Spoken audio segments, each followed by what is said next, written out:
In other news now, Florida's ban on so-called vaccine passports is making headlines once again. Leon County is facing a $3.5 million fine.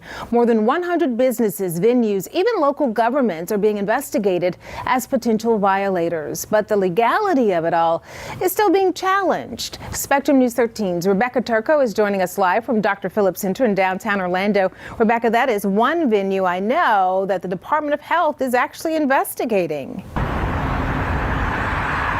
And Tammy, the center tells me that they actually believe they're in compliance with the law as it written, because as it stands, they say providing proof of vaccination is just an option here. So here's what that all means. Guests are required to show proof of a negative COVID test for indoor events, but they can show proof of vaccination instead if they choose. So it's a bit of an either-or approach, which some area venues are also taking.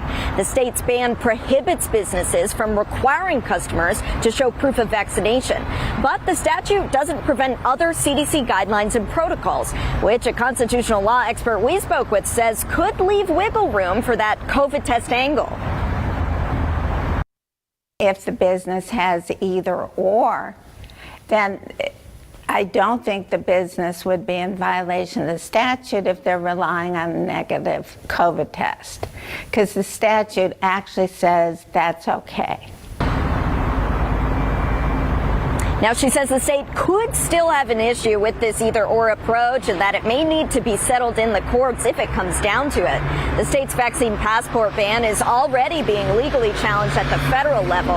In the meantime, violators could face fines of $5,000 per person impacted.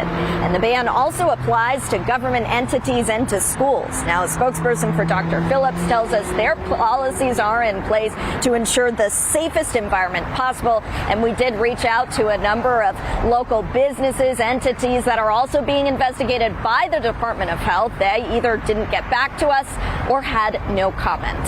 Reporting live in Orlando, Rebecca Turco, Spectrum News 13.